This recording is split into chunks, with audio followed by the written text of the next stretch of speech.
I'm Jed. And I'm Sandy. We are currently living full-time in our self-converted Sprinter van while traveling to amazing destinations around the United States. In this video, we're headed to Great Basin National Park.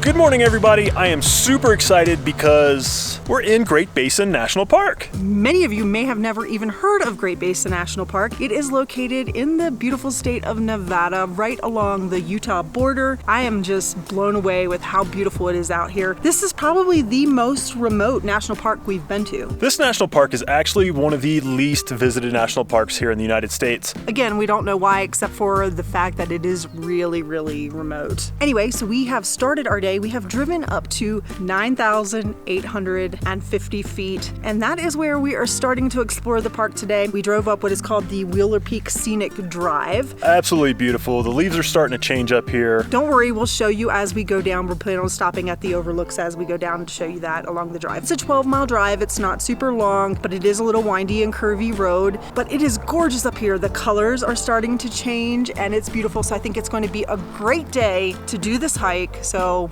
we should get going.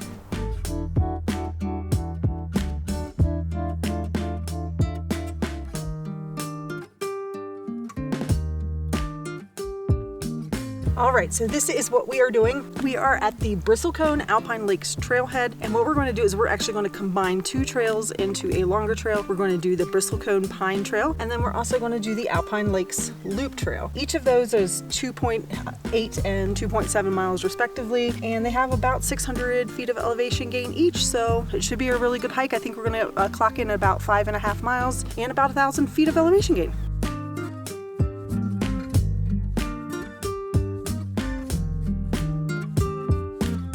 All right, so pretty quickly we've come to a split in the trail. The Bristlecone Trail goes to the left, and then the Alpine Loop Trail goes to the right. So we're gonna start with the Bristlecone Trail. We're gonna walk out, I think it's about 1.25 miles out to the Bristlecone area of the park, which I think you're really gonna love. So we're gonna start with that portion of the trail, then we'll come back out and we'll do the loop. If you've never hiked at altitude before, it's a butt kicker. We've brought plenty of water, slathered ourselves up in sunscreen. Was gonna wear a hat, but I'm kind of in between hats right now. I lost my sunglasses. But other than that, I'm good to go. Had some pocket cheese. Remember pocket cheese? We should come out with a line of pocket cheese for hikers. Just call it pocket cheese. It's actually really, really nice out right now. It's in the 50s. We brought some layers with us, you know, just in case stuff gets crazy, because at this altitude, it's a gamble at best, so it's best to be prepared. Fun fact, Great Basin is one of 2 national parks in Nevada, only by a technicality really, because you have Great Basin, but you also have a small portion of Death Valley in Nevada, which is also a national park, but it's primarily California.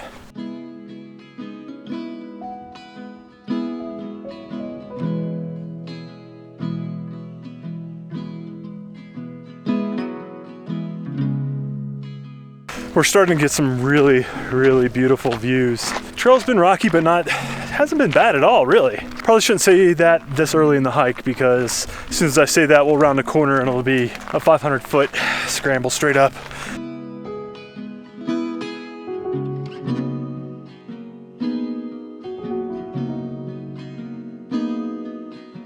So we've made it to the Bristlecone Pine Grove here. Apparently there are like 3 of these groves here in Great Basin National Park. This is the most accessible by this trail. And let me tell you, I know I say that I found my favorite tree a lot, but these truly might be my favorite trees. I love that trees that look twisted and tortured, and that's exactly what these guys look like. The thing up here is making my eyes water. I'm not crying, y'all. Maybe I'm crying because I'm so happy to see these trees. I don't know.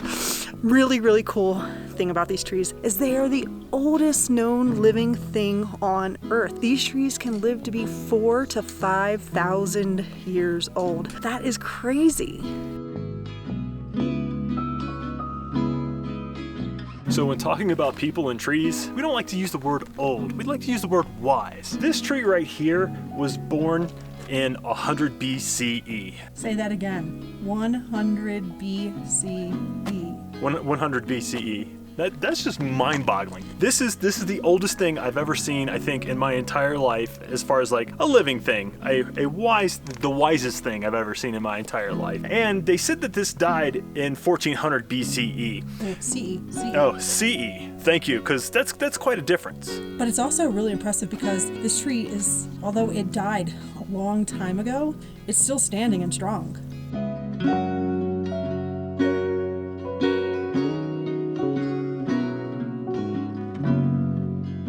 This guy here was 3,000 years old when he died, and he's been here for 250 years. Not only are they the oldest living things on Earth, they're the oldest dead things on Earth. These things take a long time to decay because of how tight their rings are, and they have a high resin content that basically prevents them from doing that. So instead of rotting and decaying away, they pretty much erode like a rock would. And listen to how solid this is.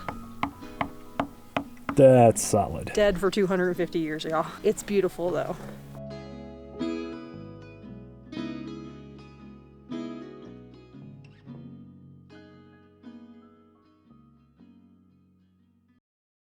So we just finished the Bristlecone pine portion of the trail that we're doing, and that portion was an out and back. And what we realized when we got back here is that we don't have to go all the way back to the sign that we told you we thought we had to go back to earlier. We're actually already on portion of the Alpine Loop Trail, so we just need to take a left from here, and we're gonna go out and check out the Alpine lakes.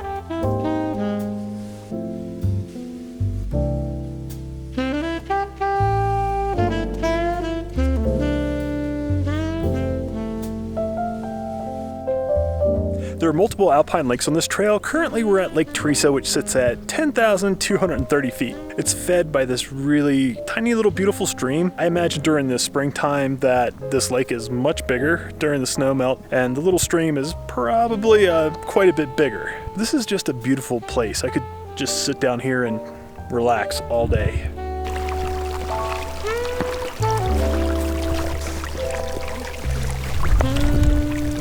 Whoa.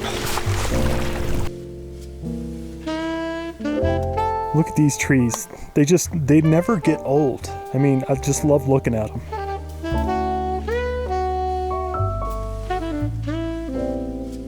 So we have reached our second alpine lake. This one is called Lake Stella. Not sure of the elevation on this one, but this one is probably at least double to triple the size of the last lake we saw. But what's really great about this one is on the side of the lake that we're on, you can actually see the mountains in the background and the beautiful clouds in the sky. So it's absolutely beautiful. We actually took a little break here. That was good.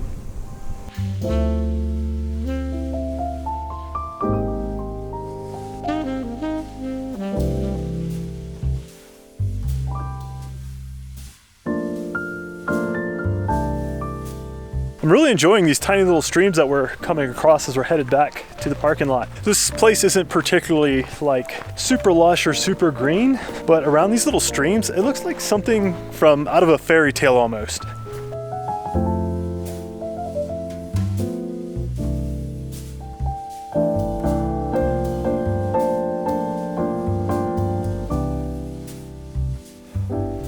Whew. Okay, finally back to the van. So that was actually a really, really great hike. It's absolutely beautiful. Both the Bristlecone Trail and the Alpine Lake Trail are gorgeous. But I would say if you only had time for one trail, I would say definitely go with the Bristlecone Pine Trail because they're absolutely gorgeous. They're unique. You don't see stuff like that very often, and they're absolutely gorgeous. Now it's time to head back down the mountain. Just FYI, if you're over 24 feet long, you can't make it up the mountain. Well, You're not supposed to come up the mountain. We're exactly 24 feet. It's kind of a hairy ride.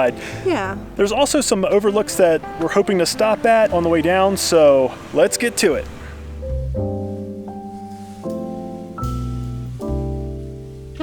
We have just arrived at the Wheeler Overlook and get some pretty nice views of the mountains here. However, it seems a lot of it is blocked off by this tree cover. This may or may not be worth stopping at. If you just went on the hike we did, then you get, I think, even better views than from here. Of course, you have to work for it, but why not? It's worth the stop anyway.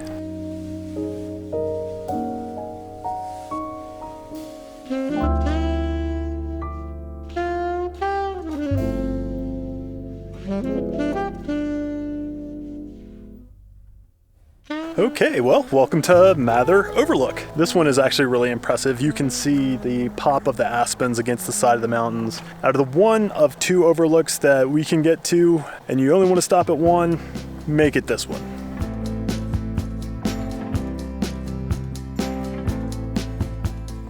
All right, so now that we've spent all morning up in the mountains, it's time to go underground. So there are caves here, and we are scheduled for one of the cave tours. They are actually kind of hard to get into. They book up pretty quick, so you want to make sure you book it at least 2 to 3 weeks in advance. We happened to get lucky and got a couple last minute spots, so we're really excited, and we love caves. So let's go check out the underside of Great Basin National Park.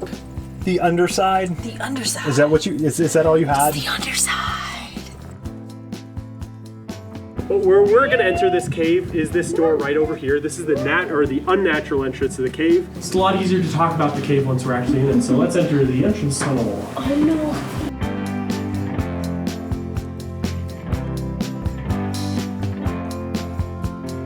But in 1885, Absalom Lehman was a rancher in this area and somehow came across this cave. But a lot of this breakage had occurred in those couple decades between the 1880s and early 1920s, where people were just coming in, they didn't have cameras to have some kind of memory of this, so their one way of having a memory was just snap. I tell you, stalactites aren't that cool when you bring them home. They're only cool in the context of this cave. Yeah.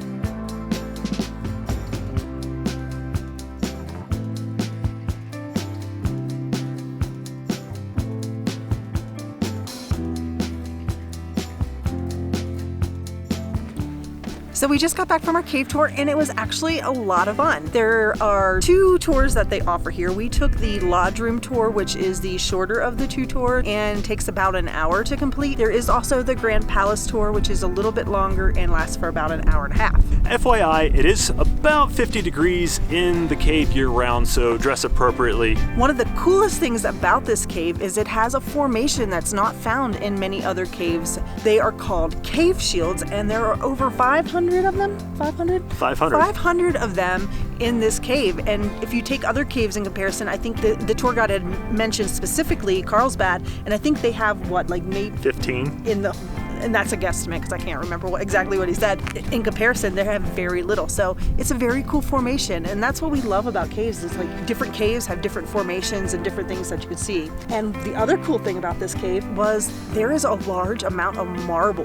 There is, and that's not normal or typical. It's normal for this cave. Well, the formation of this cave is actually different from others. It's kind of a rarity. So instead of being filled with water and eroded, it actually is kind of acid etched. So water with basically hydrochloric acid. Yeah, it's all technical. It's super but crazy. It's different. So if you're interested, definitely check out the cave when you visit the park, or look it up because it is formed in a different kind of way. All right, ladies and gentlemen, if you like this video, be sure to give us a big old thumbs up. Make sure you hit that subscribe button and the bell to get a notification of any time we release a new video. But that is going to do it for this time. So until next time, stay wonderful. Call it a day.